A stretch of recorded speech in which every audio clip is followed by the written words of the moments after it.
La historia de los organismos encargados de la salud pública en México se remonta al siglo XIX.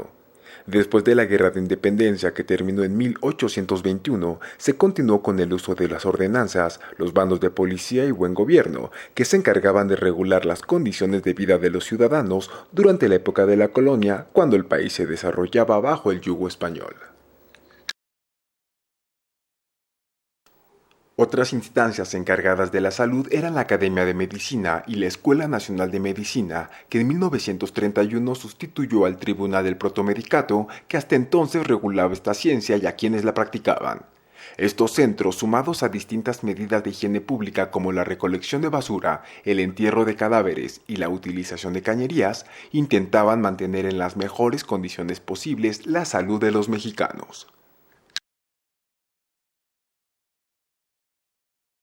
En el año de 1841 se crea el Consejo Superior de Salubridad debido a la preocupación del gobierno por mantener el buen estado de salud en la población mexicana, pero se logró sin mucho control debido a la inestabilidad política, falta de recursos económicos y la desorganización del país. Con el presidente Benito Juárez al frente de la nación, la Iglesia perdió mucho poder y hospitales y orfanatos manejados por el clero bajo el principio de caridad pasaron a ser gestionados por el gobierno con la intención de funcionar como asistencia pública. En 1861 se crea el Consejo Nacional de Beneficencia Pública, que coordinaría hospitales para convertirlos en un servicio público gestionado por el Estado. Durante el segundo periodo de Juárez al frente del país se continuó con la lucha contra la Iglesia y esto se reflejó en malos servicios de salud para la población, lo que fomentó el incremento de la medicina privada y un creciente número de fundaciones de beneficencia, las cuales fueron legalizadas creando el Consejo de Beneficencia en 1877 y su reglamento en 1881, cuya idea central era el derecho a la ayuda médica y el deber de la sociedad a que esta ayuda médica sea posible. A pesar de la creación del Consejo Superior de Salubridad, los servicios que ofrecían no eran los mejores, y desde su fundación en 1841 y durante los siguientes 38 años, las acciones de este consejo eran un listado de buenas intenciones sin generar un cambio real. Pero fue justamente en el año 1879 que el Consejo Superior de Salubridad se volvió autónomo, lo que aceleró sus actividades de atención, ya que solo debía rendir cuentas a la Secretaría de Gobernación y ya no a las dependencias encargadas de la salud en cada estado, y además se gestionaron las igualas médico-farmacéuticas que intentaron unir la atención médica y la medicina preventiva.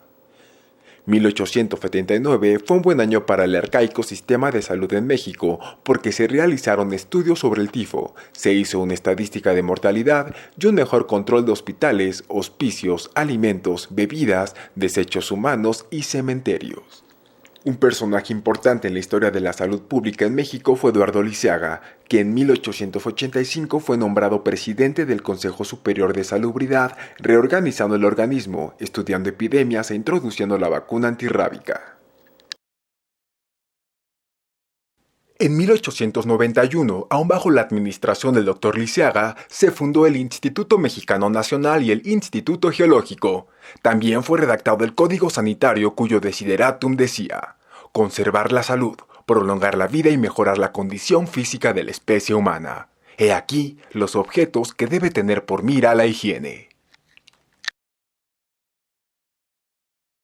Para 1895, el doctor Eduardo Lisiaga y el ingeniero Roberto Gayol iniciaron con el proyecto de construcción del Hospital General que abrió sus puertas en 1905. Con Porfirio Díaz en el poder de 1880 hasta 1910, se logró un crecimiento parcial e irónico. Mientras se asimilaban y se aplicaban exitosamente en el país los progresos mundiales en histología, patología, bacteriología y fisiología, mientras los logros alcanzados en el laboratorio científico se aplicaban en la medicina práctica, y mientras México pasaba a formar parte de la Convención Sanitaria de Dresde y apoyó a la Oficina Internacional de Higiene Pública con sede en París en 1907, existían enormes diferencias sociales y una impune desigualdad en la repartición de la riqueza que ni las acciones de vacunación, los planes de higiene comunitaria y la promoción en favor de la salud podían disfrazar.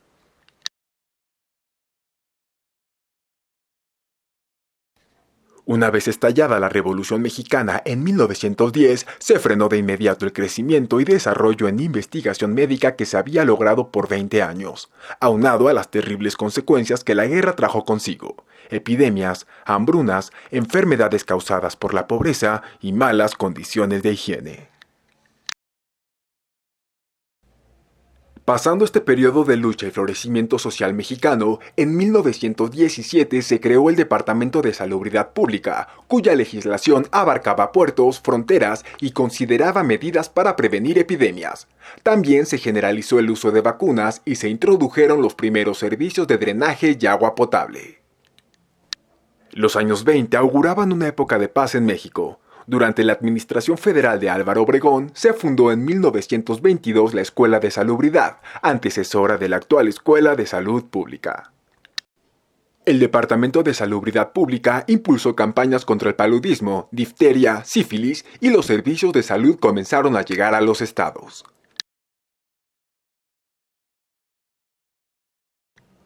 En 1928 se crearon las Unidades Sanitarias Corporativas, que para 1932 se transformarían en la Coordinación de Servicios Sanitarios.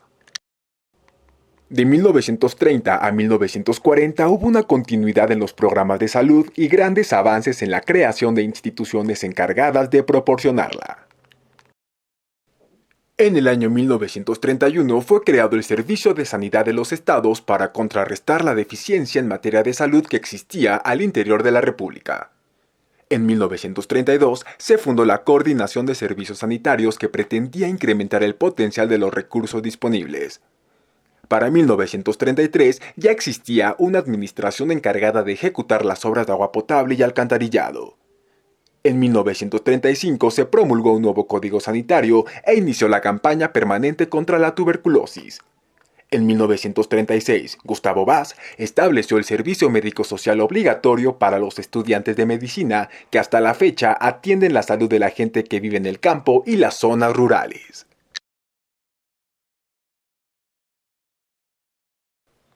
Fue en este mismo año que comenzó a dar servicio el Hospital de Enfermedades Respiratorias de Huipulco, lugar que con el paso del tiempo sería conocido como Zona de Hospitales. En 1937 se modifica la Ley de Secretarías y Departamentos de Estado y se creó la Secretaría de Asistencia Pública. Para el año 1939 se inauguró el Instituto de Salubridad y Enfermedades Tropicales, encargado de investigar, en el contexto de la realidad mexicana, enfermedades como la malaria, lepra y tos ferina. Durante el sexenio del presidente Manuel Ávila Camacho, de 1940 a 1946, se fusionó el Departamento de Salubridad Pública y la Secretaría de Asistencia Pública, dando como resultado la Secretaría de Salubridad y Asistencia. Ese mismo año, 1943, marca el inicio de la Organización de Asistencia Médica que atiende al 80% de la población, el Instituto Mexicano del Seguro Social, cuyo primer secretario fue el doctor Gustavo Vaz.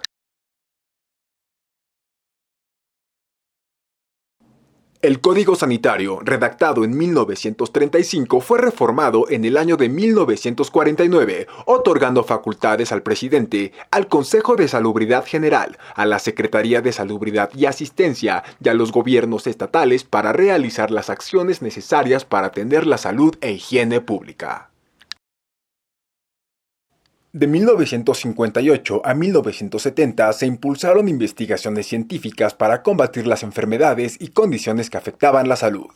En 1960 se fundó el Instituto de Seguridad y Servicios Sociales de los Trabajadores del Estado, que es la segunda instancia médica que más pacientes atiende en México, y también se formó el Instituto Nacional de Protección a la Infancia. A mediados de la década de 1970 explotó una crisis económica que devaluó al 100% la moneda mexicana, por lo que el sistema de salud se vio incapaz de atender las demandas de los pacientes, y por lo mismo se crearon planes alternativos para realizar las acciones inmediatamente necesarias, entre ellas la Ley Orgánica de la Administración Pública Federal y el Plan de Gobierno. Planes y programas que dieron malos resultados y que solamente fomentaron el incremento de la corrupción en las oficinas de gobierno.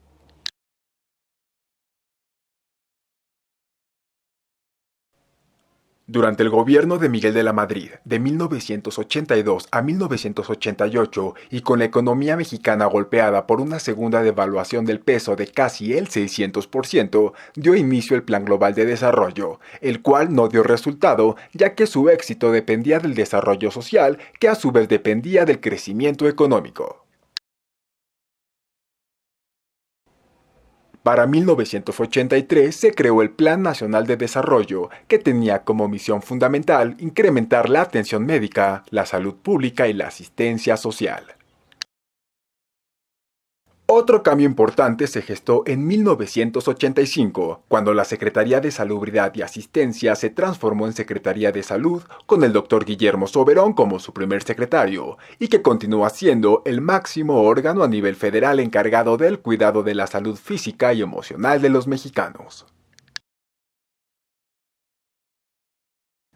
En 1987 se creó el Instituto Nacional de Salud Pública, pero fue hasta 2003 cuando el gobierno realizó importantes reformas a la Ley General de Salud, lo que dio origen al sistema de protección social que a la fecha atiende a más de 30 millones de mexicanos por medio del Seguro Popular. Estos mexicanos no gozan con seguridad social de ninguna de las instituciones encargadas de ella, ya que se encuentran fuera del mercado de trabajo y por lo tanto no cuentan con las llamadas prestaciones de ley, que incluyen la atención médica. El sistema de salud en México se encuentra lejos de colocarse dentro de los primeros lugares respecto a la eficiencia. La calidad en algunas áreas no es la mejor, así como la atención de algunos trabajadores no siempre es la más amable. Pero para muchos mexicanos es la única vía de acceso a la salud. Además, es justo mencionar que en la actualidad la mayoría de los médicos, enfermeras, enfermeros y administrativos hacen un esfuerzo mayor para lograr atender a todos los pacientes que sobrepasan la capacidad de servicio de la mejor manera. Y finalmente es importante saber los cambios y novedades que se deciden en las altas esferas políticas, ya que como usuarios, nuestra misión es mantenernos actualizados con el objetivo de seguir gozando de los servicios médicos integrales otorgados por el gobierno, un derecho que es para todos y no puede ni debe ser derogado.